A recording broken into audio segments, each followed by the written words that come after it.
Welcome everyone to Color Commentary. We are your pauper commentators, Michael Petchik and Adrian Guarzales. How's it going, Adrian? Pretty good, Mike. How are you? Doing all right. It is, I believe, single digits outside right now. It's very bitterly cold. It's pretty cold. It is physically cold in my house. I'm not a fan of any of this, but we've got a fun show tonight. We've got a guest on who we will introduce in a second. But first, let's take care of upkeep stuff so that we can get to the meat and potatoes of this episode. First off, we are brought to you this week, as we are every week, by Original Magic Art. Original Magic Art is a web store with all sorts of neat dice bags, tokens, playmats, art prints from throughout the history of Magic and the history of the world at large. If you want to get some nice stuff, spruce up your play experience, go and check them out at originalmagicart.store/commentary, or use the affiliate code commentary in all caps when you check out, and you'll get a little bit off your order, and it'll let them know that we sent you over there. Once again, that's either originalmagicart.store/commentary, or use the affiliate code commentary in all caps as you check out, and you'll get a little bit off your order and help support the show. What do you have for us this week, Adrian? Well, just like every week, we have a Patreon. For just on episode, you can hear the full show, including the pre and post shows, and you get access to our Patreon exclusive Discord channel. Cool. We are also brought to you in part by Hipsters of the Coast. They are a magic content website. They have all sorts of content of all different formats of magic. I believe we're pretty much the only people on there making popper stuff. But if you want to go check them out, they've got all sorts of content for different formats. And if you like what you see, let them know via social media that you found them because of us. It makes them know that they were right to bring us on. All right. So this week we've got Jake Mannella. Jake, say hi. Oh, good. Nice. Just waiting for that Classic. one.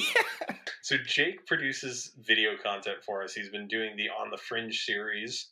When this episode hits public airwaves, an episode will have gone up on Monday of this week. And so, Jake, how about you tell us a little bit about the series and sort of your inspiration behind why you chose to make the content you do? Well, I have always been kind of the person that never plays a tier deck. I've brewed, the entire, I don't think, the first tier deck I actually got into was probably Marasatron. But other than that, I've always tried to brew, and On The Fringe kind of help, I think it'd be kind of weird if I was just the only brewing. I want to take a look at what the community's doing, what interesting things are popping up, what people are playing, and I would love some suggestions from the audience too if they have any cool lists. But yeah, that's about it. Yeah, and to be clear, we know you from real life. Yep. So we've known Jake long enough to assert that you've played some strange lists over the years. Yeah. The most memorable of which is your Esper Tortured Existence list. Do you want to talk about that a little bit, since I know that's your pride and joy? It is, honestly, because I'm kind of sad because the meta's shifted in such a way that it's not very viable. But I still play it occasionally, and I still tinker around with it. If you want to see me play it, you can actually check out the Pauper Rags to Riches hosted by Color Commentary. And you can don't recommend our super old content, man. It's just worse for me because if they find the interview, I completely stumble over my words. I don't think I say one coherent thought. But I basically honestly stole the idea from a Mardu list, and I was like, why would I play red when I can play blue? And because Moldrifter's a thing, right? And just evoking a Moldrifter with a Tortured Existence out in play, or it's just straight gas. Filthy. And especially with the Angelic Renewal build, it felt just so good to draw 4 cards. But I've actually kind of strayed away from that list now. I don't actually play Angelic Renewal anymore. It's just a little too slow. Dropped the number of Moldrifters. Yeah. All right, so let's kind of ease in now that we've got you introduced. We've got the people with a little bit of background. We're recording this on Monday, and earlier this morning, a banned and restricted announcement came out, and there were no changes in Popper, with a big Well, old, big old, technically. big old asterisk at the end there. Oh, they sorted out some weird legality things where there were a handful of commons that for some reason, or well, a handful of promos that were for some reason coded as commons. which is not really that weird if you think about it. Like, there are plenty of common promo versions of cards on Moto. It's just weird that, like, well, in order to fix this Moto bug, we're just going to ban these instead of recoding them. You know what I mean? Yeah, it's kind of a weird one. So what was banned was Hada Freeblade, Spatial Contortion, and Circle of Flame, and like none of these were. There was some weird thing where like you could build a deck with them, it would register as Popper, but like I've heard conflicting reports that you couldn't enter a league with them or anything. Yeah, I think I tried to once and I was not able to. It's just it's a weird thing, but like the main takeaway is no real bans. They said they're going to watch Gush. So I guess Jake, since we've got you here for a moment, and since you are the resident jank player, Yes. how is this lack of ban affecting you and your outlook on how you're going to approach the format for the foreseeable future? So since we're seeing so many Gush decks, it's a lot harder to play something fair because your opponent's just card quality and consistency is so much higher than your own. Especially when you're playing these on the fringe decks. So I'm probably gonna have to skim through decks a little bit more, play a little bit less kind of weird janky decks, which was the most recent episode. But it's kind of frustrating because right now Gush makes up such a high percent of the meta. Just seeing it so often, like on the other side of the virtual table, I guess. No. It's totally understandable, but I guess like at this point, is there? Do you feel some sort of impetus to like try and tune your deck specifically to beat Gush and other like sort of similar top tier strategies? I think that's complete. Yeah, sorry. Oh no, go ahead. Go ahead. I think that's completely reasonable. Just when the meta is skewed in such a way, like you should, like for example, like I think on the first episode I chose to play Deadweights instead of Disfigures in the list, and I actually happened to run into two lists of Inside Out. So it's like, I think just doing that kind of thing, just playing towards your meta, is really important especially when you're playing these on the fringe decks. You have to leverage any advantage you can get, and yeah, I think it's completely reasonable, and I probably will be trying to do that with lists. Yeah, it's just we're in kind of a weird period where so the whole thing from Wizards, because I feel like since we're talking about this, we should actually read the prepared statement. They did have underneath, like the big news was KCI got banned in Modern, but that's not what our show is even remotely about. But they included a note on Popper, and it reads as follows: We've heard some recent discussion amongst the Popper community about the potentially problematic interaction between Gush and Foil, the latter of which was recently added to the environment through Ultimate Masters. While our metagame data indicates that taking an action at this time would be premature, we'll watch the format as decks adjust to play with and against this combination. We appreciate continued community feedback on this topic through discussion on forums, articles, and social media. So we're basically getting the, hey, we know people are complaining about this.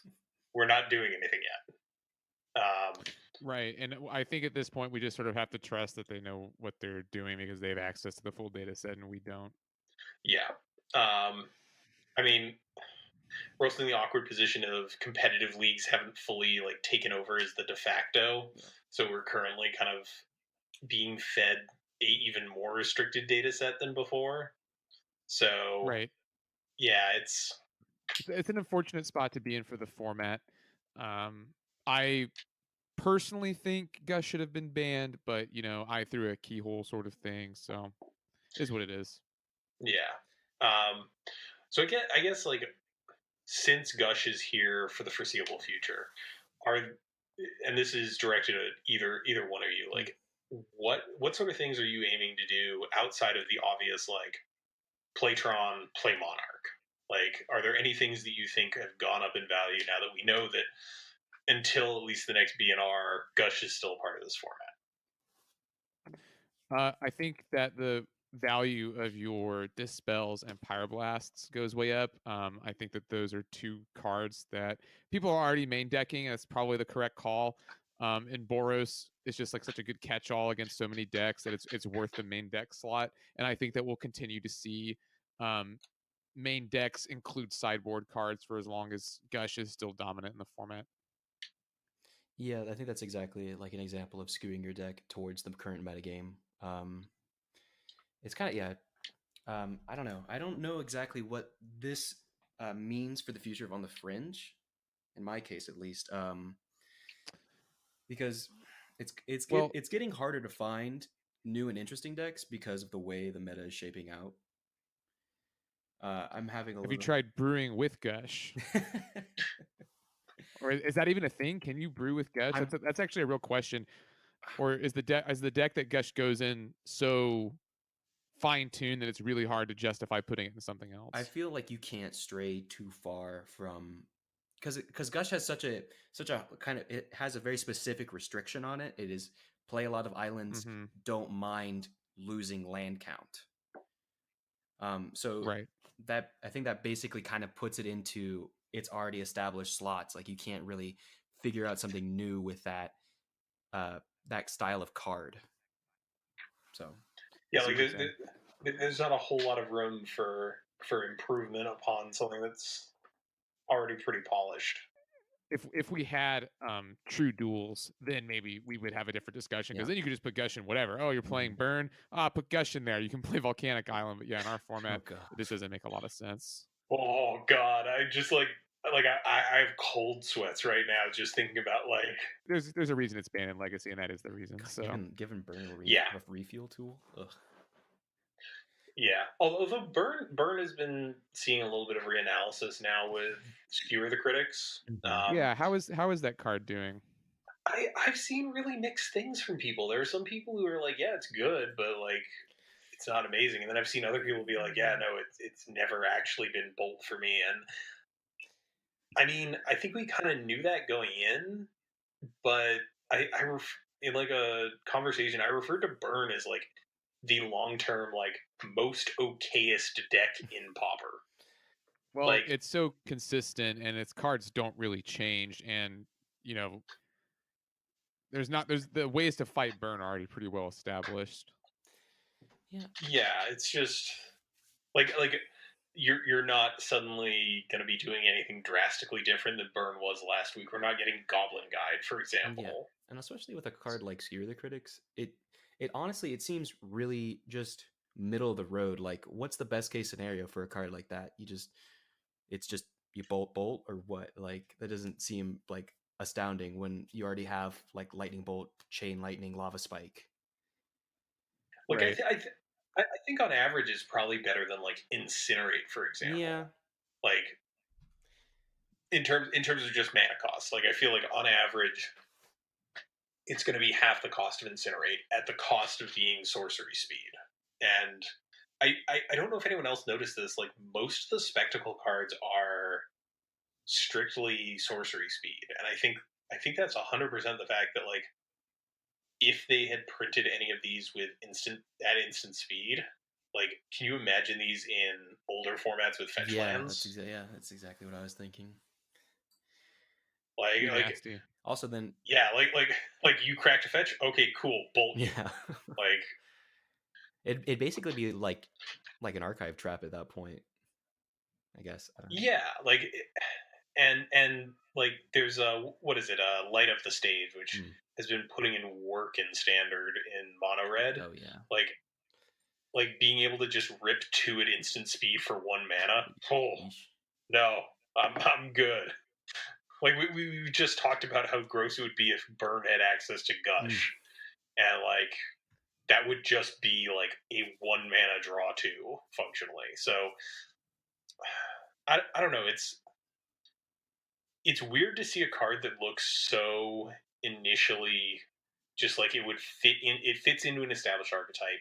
It's clear that it'll work there, but then just kind of seeing the sort of lukewarm response to it when it doesn't do much. And What do you think about playing it over the 2/2, the 1/2, Cthulhu Lava Runner? I mean, I think that you want to be playing this in the pinger version, right? Like you want to be playing this alongside Thermal Alchemist because I think that's the best, most consistent Right. enabler the card has. But like you can't. I'm not sure if you want it in like the old configuration of like the archers and Thermal Alchemists, but because it's weird because just specifically like cutting a creature for it is a kind of strange because in this version of burn you kind of want a creature density because you know it's like you're at that weird point where like if you don't play any creatures it turns off the removal, but if you don't play enough creatures you're in that weird like middling area where it's like they have just enough removal to like stop a lot of your damage.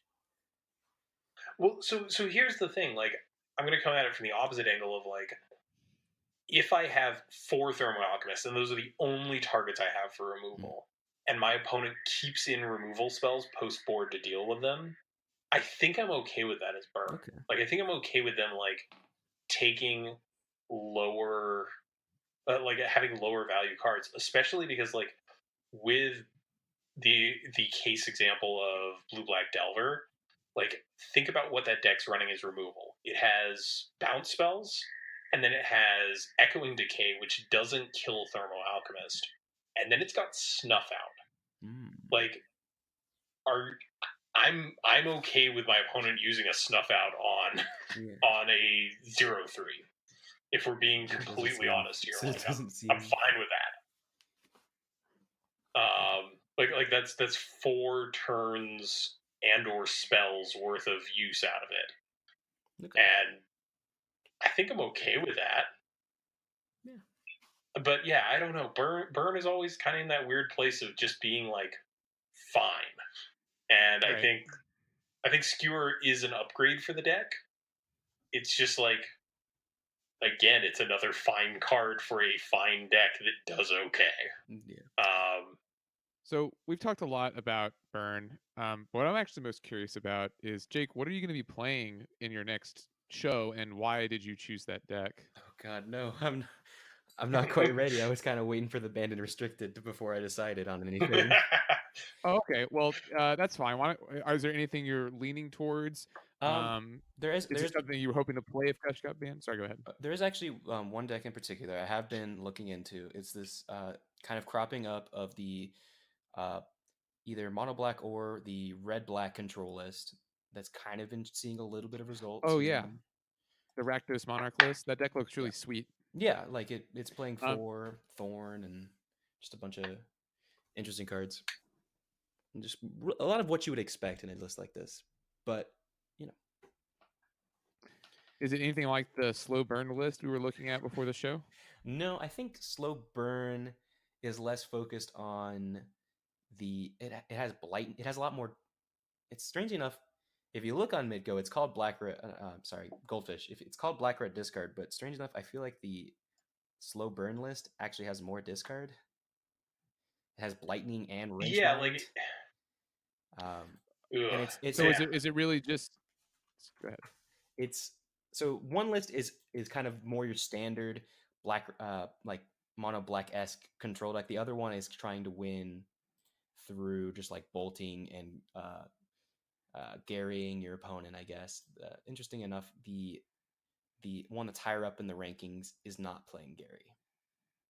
So I mean, like looking at it, like you got Chittering Rats, you got Liliana Spectre, you got Thorn of the Black Rose, and you got Gurmag Angler as like your permanent base. Like, I guess you could probably like slot in like one Gray Merchant as top of curve, but I think at this point, like the format's sped up enough where like waiting on a 5-drop might not be the most realistic plan in every scenario. Especially with so many like gush decks floating around, like just tapping out to play a Gray Merchant does not seem very good in that kind of scenario.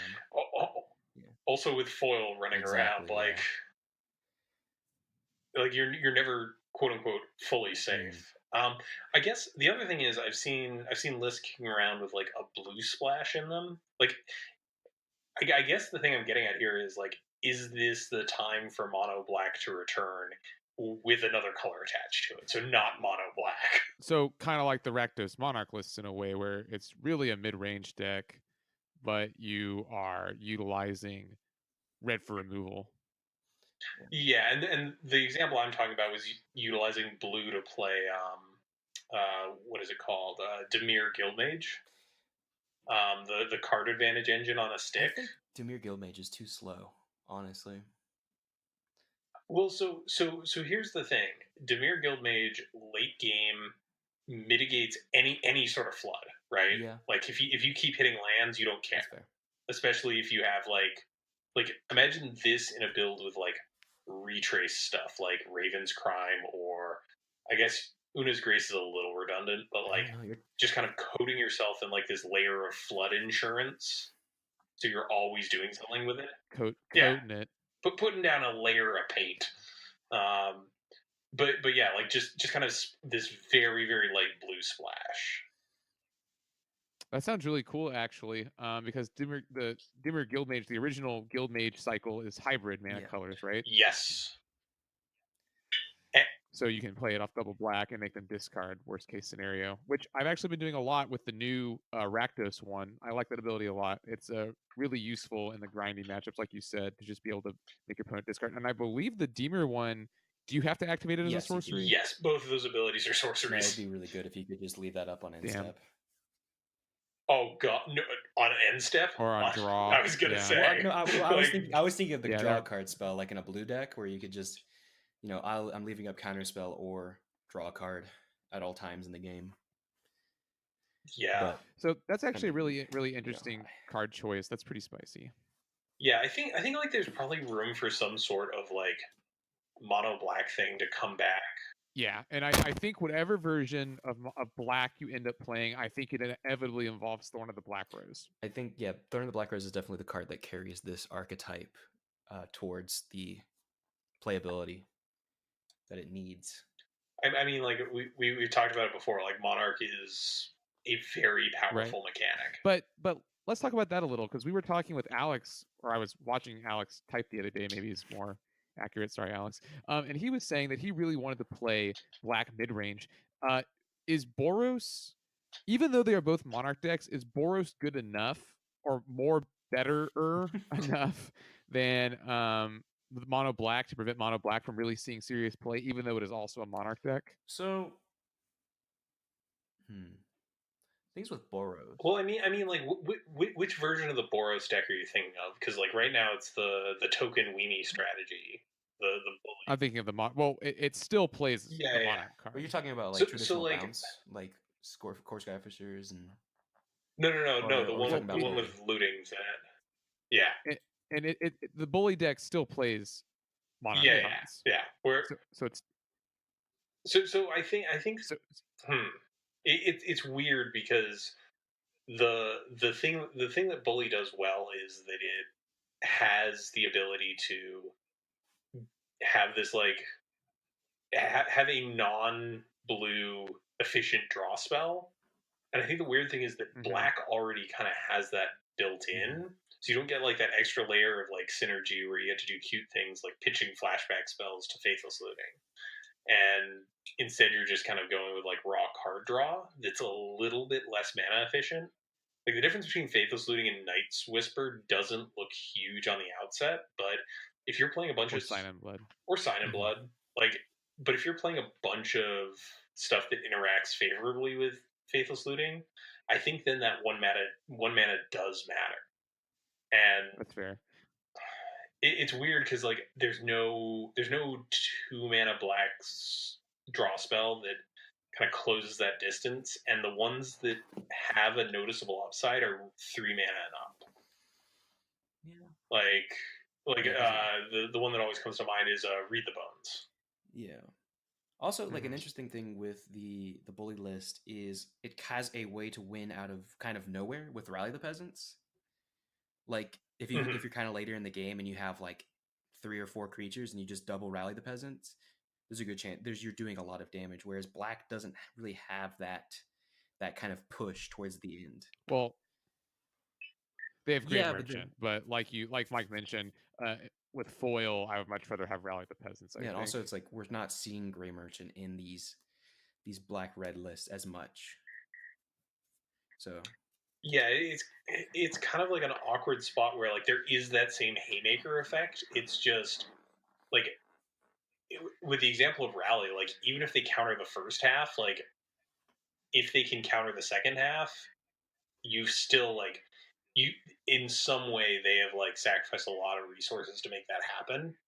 So like you're kind of okay with that either way, but if you just cast a Gray Merchant, they just need the one counter spell for it. yeah. So I think there's something to be said for like that level of resiliency and playing a bunch of flashback and graveyard interaction. And Sure. I think like because what realistic like black options do we have for like recursion to like get value out of the graveyard? Well, there is one of your favorites, right? The one, Grim yeah, Grim Harvest. Harvest. You can always play that.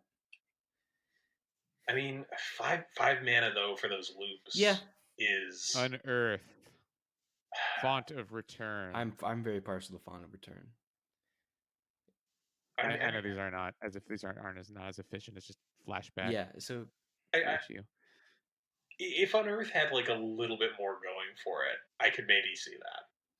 Yeah, well, because like right now you just get back like a value creature, right? You get back one of the notorious like gray ogres with upside. So, I would kind of like to take it back to Jake, because we've navel gazed on this Rakdos list for a while. Jake, when you're looking to sit down and start brewing, what are some of the first things you do? We've had some really brew focused elements on this show, but we really haven't had, someone who would call themselves a brewer on the show before. And so could you give us a little bit of insight into your process, what goes into your deck selection, that sort of thing? Yeah, sure. So a lot of times the first thing I do before making a deck is I look at the current metagame. I see what people are doing. I see what's strong currently, and it's not always the case, but a lot of the time I'm thinking, what can I do that has like a leg up on at least some of the decks right now? But other times it's just I want to do this in the format, and I want to try and make that thing I'm doing as good as possible, and or I'll see a card that I'm like, that's a really cool card. I want to play that card, and I want to see if I can make that work in the format. But a lot of times I will take like maybe existing lists and put a spin on them, see if I can do something different and cool with that. But yeah, it's like a lot of it is because one of my favorite things is actually creating sideboards. I like creating sideboards more than I like creating decks, which is funny enough, because I love finding a niche in the meta and like a specific like weird oddball card. Like for example, Sandstorm in a mono green deck is Okay. Yeah, like cards like that kind of card like really gets me like the gears turning. So I guess I know. Oh, go ahead. Oh, I was gonna say as a follow up, I know some of these, but what are some of your pet cards? Like, what are some? Like, I know what some of them are, but why don't you tell the good folks at home which cards among the jank are your favorite? So I really, Angelic Renewal is probably one of my favorite cards, just because it's such a source of value. Blightning also because it's not great, but it does two things at once. It used to be Pulse and Marasa, but that kind of became mainstream. And right now I'm playing a lot of Court Hussar actually in Esper decks. So because yeah, you can recur it if you need to. So and you get it's a pretty good stat line. It helps you find your tortured existence, stuff like that. I guess this is kind of like a sidestep from that. What are some of the cards that you've always wanted to make work that just never have? The cycle, the blade cycle from Alara, like Bant Sureblade, Esper Stormblade, those cards. Oh, the multicolor ones that like get buffed if you have other Yeah, multicolor things, because right? a really cool thing you can do is the white black enchantment from Shadowmoor. It gives a creature like Oh, the boon yeah. cycle. So it gets like +2, +1. Basically, if the creature is white and black, it gives it +3. And putting that on an Esper Stormblade feels really good. What it for folks at home and me, to be completely honest, what is Esper Stormblade Okay, so again? it's I believe hybrid white black blue for a 2/1. If you control another multicolored permanent, it gets +1/+1 and flying. So then that turns into a 6/5 with Okay, flying if you have that specific enchantment on it. for 3 mana and 2 Yeah. cards. Okay. And so, what do you think has like hindered the blade cycle from really sort of clicking into place? Honestly, the multicolored permanents of the format are just not very strong. Like we have like good multicolored like instants and sorceries, but not a lot of good like multicolored permanents. Because like you look and you're like, maybe I could play Safehold Elite, but Safehold Elite's not that great.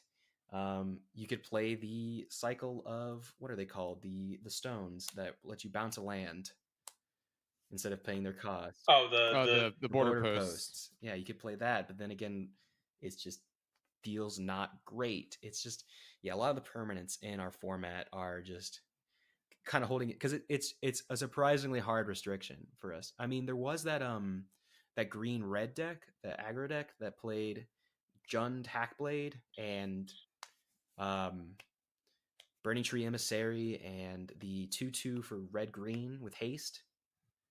yep. But all of those cards are, I mean, aside from Burning Tree Emissary, we know that one's good.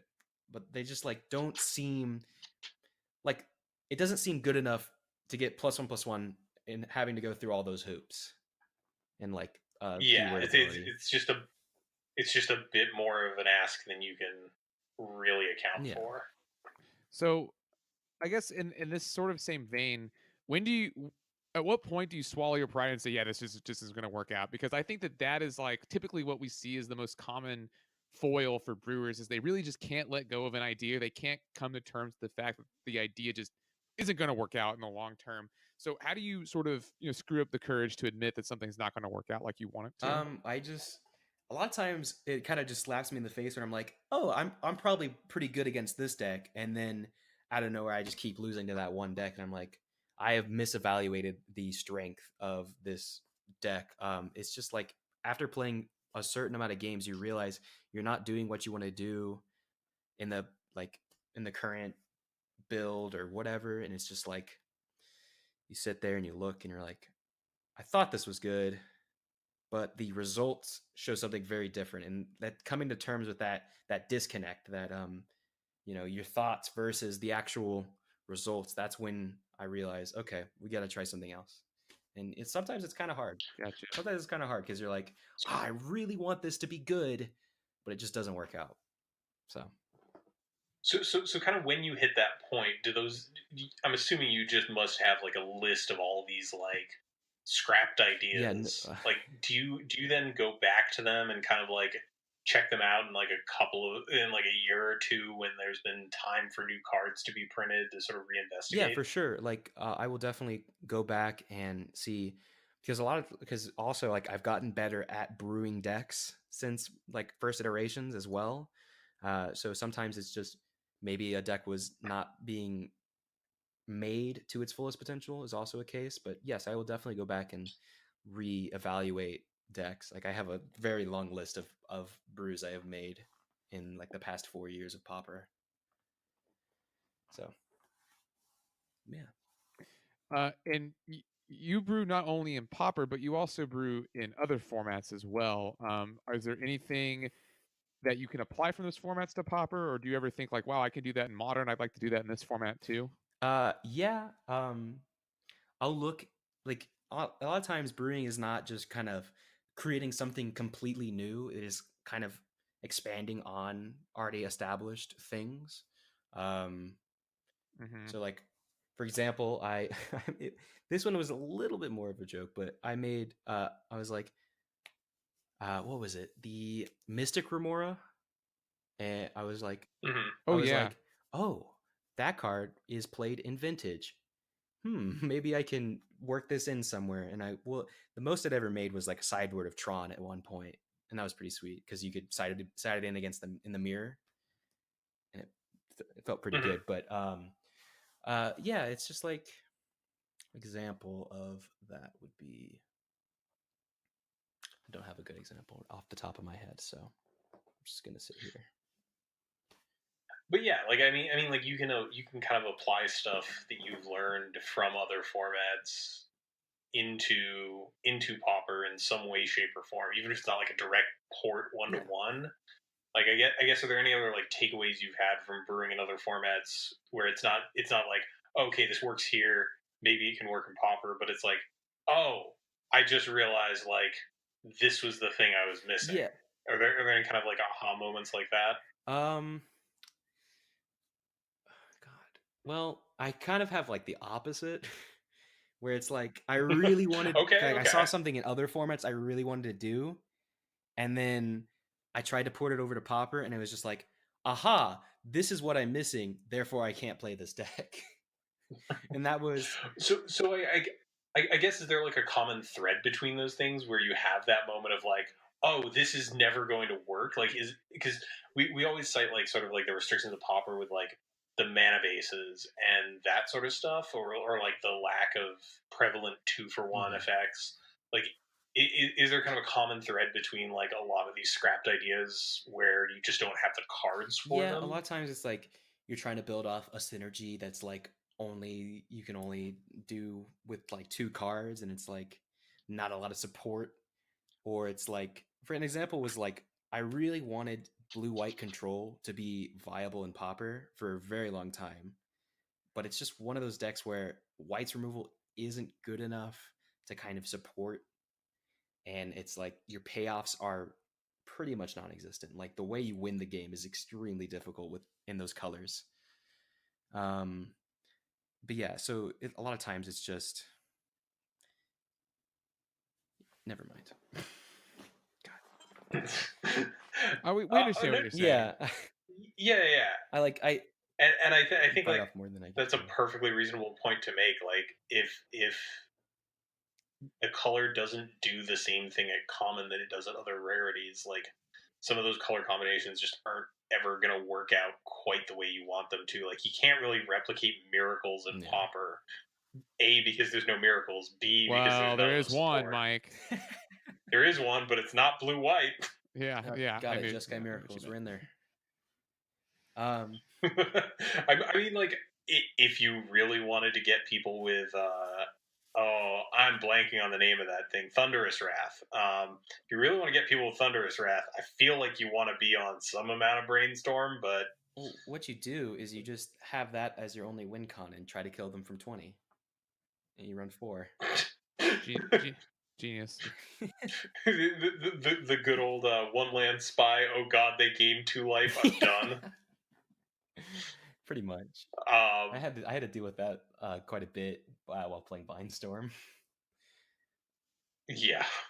Just seeing Armadillo Cloak across the table, and you're like, oh, cool. Good game, buddy. Cool. We're done here. I think that also leads me into something that I just thought of. Like, do you find, either due to preference or just, again, due to limitations of the format, that there are specific sort of super archetypes, like aggro, control, mid-range, that sort of stuff, that Pauper really lends itself to? Or are there specific ones that you have a really hard time, like, brewing in those specific veins because people have kind of already stumbled upon a pretty optimized version of that concept? I feel like the hardest things to brew in our format are combo and aggro. Because a lot of times, if you're brewing an aggro deck, it's just going to be a lot slower and a lot worse than what's already established. Like you're not like you can't do. There's not a room for cutesy stuff in an aggro list, because when you're getting cute, you're giving up some of your, your speed and your consistency. And then again, in combo decks, it's like there's not really combo decks, and there are like people have crafted a lot of combo decks in the form, but they're never there, and it's like also it's kind of hard to just come up with like a weird 4-card combo out of nowhere. So, or in the case of some combo decks in this format, a 60-card combo of bizarre garbage. yeah, Like, yeah, I think that's definitely one of those things because like there's a finite number of combos that we actually have access to, and a majority of them are like in the 3-card plus range. Yeah. And I think that's definitely always like kind of a limiting factor because the 2-card combos generally have a tendency to get banned because they tend to be just a little bit too good. But like there's like for example, Presence of Gone, which is most easily comboed with like Midnight Guard because that's just the A+B version of that combo. Like you can also make it a goofy 3-part combo by using what is it? Devoted Druid and Sigil of the Nyan Gods. Oh, I was thinking like Impact Tremors. Yeah, you can toss in Impact Tremors as well as like an outlet so that it does. You don't have to wait around a turn and hope they don't have Electrickery. But like, it's just really tricky to like find something that someone hasn't already tried, and you kind of have to be like in the 1 to the like 2 to maybe 3-card range for it to be really viable. And I could definitely see that being a big impediment for developing new combo decks. So I guess like because generally when I think about like brewing and popper, I generally think of mid-range lists, which is actually what is Jake primarily brews for is Tordex. Yeah, like mid-range, slightly leaning towards control. Yeah, it's because it's a lot easier to do cool and interesting things when you're purposely trying to slow down the game. So, like that in itself lends it's like, the like because a lot of times brews, their interactions are slower, but they can have a lot more payoff if you get everything kind of working in tandem. And just that's a lot of the reason why like I said with aggro decks, if you're not going as fast as you can, you're not really playing the best version of an aggro deck. So right, yeah, and I think also in that particular instance, like with aggro decks, those are definitely hamstrung by mana because like you really don't want to be playing more than one color in an aggro deck if you can possibly help it. Yeah. And like we have our mono red aggro deck, we have our mono green aggro deck. We have like variants on mono black aggro. There's mono white aggro list, but like they're pretty much the same. Like Stompy varies a little bit, but most of the time those lists are pretty close to identical. So I don't know. I can definitely see like mid range being the default. Yeah. I guess are there any other like weird things out there that like you've had on the back of your mind in terms of like either single cards or interactions that you've just been waiting for that are like like 5 new cards away from like just shining perfectly? Well, it's not the best example, but I really love Oromancer plus Font of Return. That is Okay. one of those things where it's just like it's less leaning on the whole more cards thing, and it's more leaning on the fact that it's slow and it's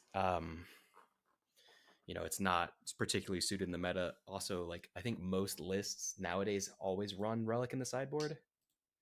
It's one of those sideboard cards where it's like, and even though they might not have seen Font of Return game one, they always bring it in against you. Yeah, the moment you do like the first couple of graveyard loops, it's like, okay, cool, relic time. Here, let me see. Actually, if I have. Let me just pull up the big old list of brews that takes up like half the storage on my phone. Well, also, I actually wanted to bring this up now that I think about it. The new card, the one that got reprinted at Common, the High Priest. Oh, Tenmo's Yeah, High the Priest? people have been trying to make a combo with that as well. With Mhm. it just seems so out there. Here I got a good example of. I've always wanted to play a Trinket Mage list in blue-red with Spellstutter Sprite and Fairy Miscreant, and it's never Okay. been quite there. So some sort of like tempo-y shell. Yeah. So like, what is Trinket Mage getting in this deck? It's getting lands, it's getting Pirate Spellman, and it's getting Bone Splitter. Okay. And like maybe what is it? A Viridian Longbow could fit in there somewhere as well. Mana Sink in the late game. Okay. Okay.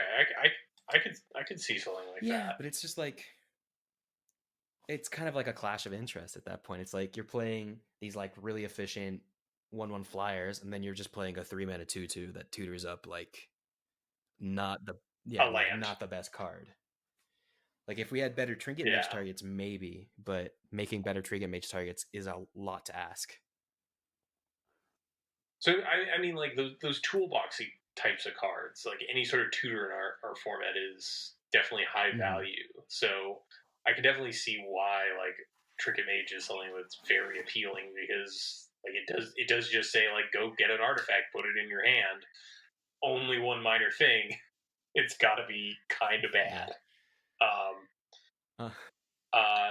I guess like one of the ones I wanted to ask you about was I'm sure you've at this point seen the spoiler, listened to people's opinions on it. The and we talked about it very passingly in the pre-show. Do you have something in mind for Ill-Gotten Inheritance? The weird 4-mana drain your opponent 1 on their upkeep that can also just turn into like a fireball drain. Yeah. That feels like something that might be up your alley. Yeah. The only problem with it is what is it like better than, right? It's like it's a really, really slow way of winning the game. And it's like I guess you could slot into blue black control, but then why not play like Evankar's Justice? Or you could play it like it's really sweet. It's like you just you just sit there. It's a lot like Curse of the Bloody Tomb, now that I think about it. I think it's slightly faster though. Maybe. Yeah, probably on average. You can crack it to get that burst. Well, yeah, that's kind of what I was thinking of because like I think you break even because Curse is 2 cards a turn and they're drawing 1 a turn, so that puts it about 20, and their life total is going to be about 20. Yeah.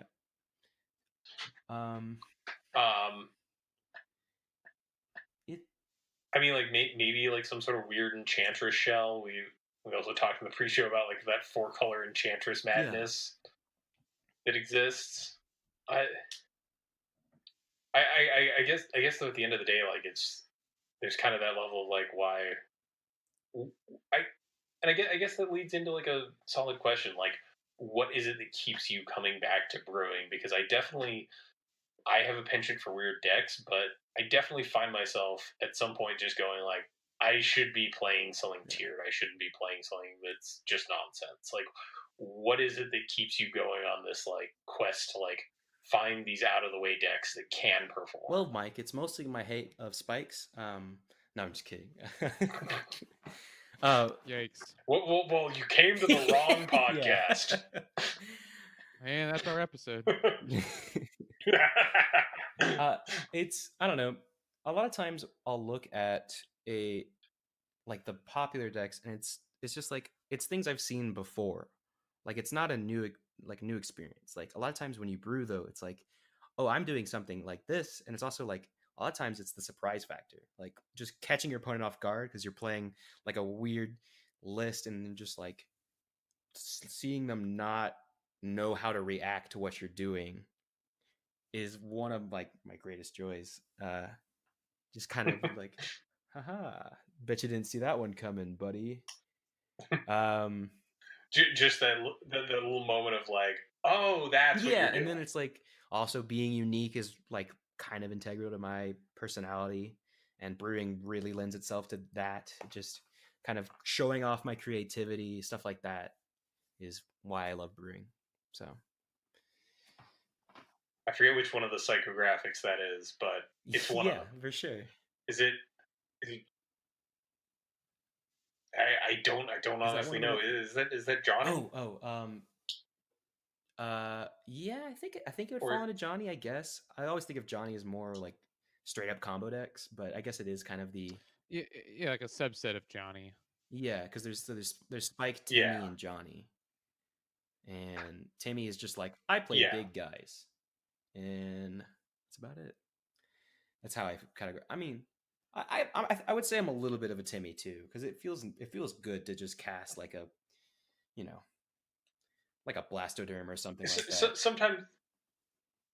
Sometimes you got to resolve it with Lux Crusher. Like sometimes there are little joys of little kid magic that all of us get to enjoy.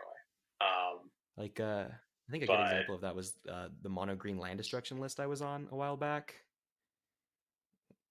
Oh yeah, that one was a fun one. So for folks at home, this was like playing like Reap and Sow and like Thermokarst. A bunch of like, God, it was. Was that the one that was also playing like Aurochs Herd and stuff? It was playing Aurochs Herd and Llanowar Sentry, both cards that tutor up more copies. But I think so. Llanowar Sentry is, I'm pretty sure it's a 3-mana 2/3 that when it enters, you can play a colorless and a green to get another copy of it out of your deck. So if you have like, and it goes to play, right? So basically, if you have 9 mana, you can just make 4 2/3s. Just vomit out a pile of bodies. Okay. Like 1 card, 4 bodies, 9 mana. All right. So I've got to ask, because this is one where I feel like you're gonna have a hard time with it, but also you're gonna have an interesting answer. I got to ask. Anyone uncommon? What are you bringing down? What's the dream downshift? My gut reaction is say like Path to Exile, but I know that's not the because it's a fair removal spell, I think, but I don't like. There's not a lot of big threats in our format. Like, I don't think it's so overpowered. I mean, it also has a more tangible downside in our format than a lot of others. You're gonna be running into a lot of basics as well. Yeah. Okay. So outside of like a reasonable card, that one dream, because I know you have some weird card that you've always thought like, if only. God, if you would have asked this like a year ago, I probably would have had like 50 cards. Oh God, what is that card? It's I think there's a pinger that does 1 damage to each player. It's a 4 mana. It's like a 4 mana 3/3, and it has 2 colorless. Does 1 damage to each player and 1 damage to each creature with flying. And if you can make infinite mana, I'm pretty sure in the format, right? And that's just your win con. In mono green. Okay. Oh, Squallmonger. Okay. Huh. Yeah, sure. That actually completely tracks as like a weird outside pick. I mean, it would be sweet sideboard tech against Delver as well. You could play like a mono green deck with that card in it and just slam it and activate 3 times. Or I guess 2 would be all you need. Okay. Huh. Interesting. Yeah. I never would have landed on that. It enables a combo in mono green. Huh. All right. Mike. Okay. Yeah, no, that's just one I've never honestly thought of. Like, I know the Mongers mainly as like a weird trivia bit, and the fact that like I've seen people cast Wishmonger, the white one, in Commander, and it's always a nightmare because they all have like that one grants protection and any player can play the ability on it. So, like, if someone goes to activate it to give their thing protection, you can activate it in response to give their thing protection from white, so that the ability will fizzle. Oh, jeez. Huh. Okay. Yeah, man. Squallmonger. It's an interesting one. Squallmonger. Also, there's like just Blood Artist would like. Yeah. Like, so if Blood Artist comes down, what's the first thing you're building? Are you building like the all-in like Ivy Lane Denizen combo, or are you just building like a grindy aristocrat? Now I kind of want to like I want to do like a grindier black-white aristocrats with that new card from Allegiance, the 2/1. Oh, yeah, Grandma. There, yeah, that's its name. The Imperious Oligarch. Like, because Aristocrats is one of those decks that I've always had a soft spot for, and it's never been quite there. And it's like the one variant we have of it in Pauper is a lot more leaning towards the aggressive style. But you know, it might be fun to try that out in like a grindier, like black-white list, for example. And then, okay, yeah, I could see that. That could be fun, especially having recently seen all these like lists people are cooking up for standard with aristocrat themes. Also, like a thought that just crossed my mind is just nuking your own board with Crypt Rats while having a Blood Artist in play. But yeah. Okay. Yeah. Just dome them.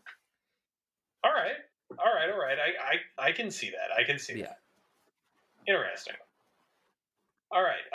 Adrian, do you have anything else for Jake? We're pulling up on about an hour, so want to make sure we're not missing any discussion. I think we're good. I think that was a good solid hour of brew-tastic ideas. All right, Jake. Before we hit this outro here, do you want to let people know where they can find you on the internet besides the videos that get uploaded to our channel? Okay. Well, you took my joke. I was just gonna say the URL of Color Commentary. But yes, you can find me on Twitter at Jake Mannella, JakeMannella. If you have deck suggestions for the next On The Fringe, you can do that there. I'm also on the Discord, the Patreon exclusive Discord. It is Jibby, Jibby. So that's where you can find me. All right, cool.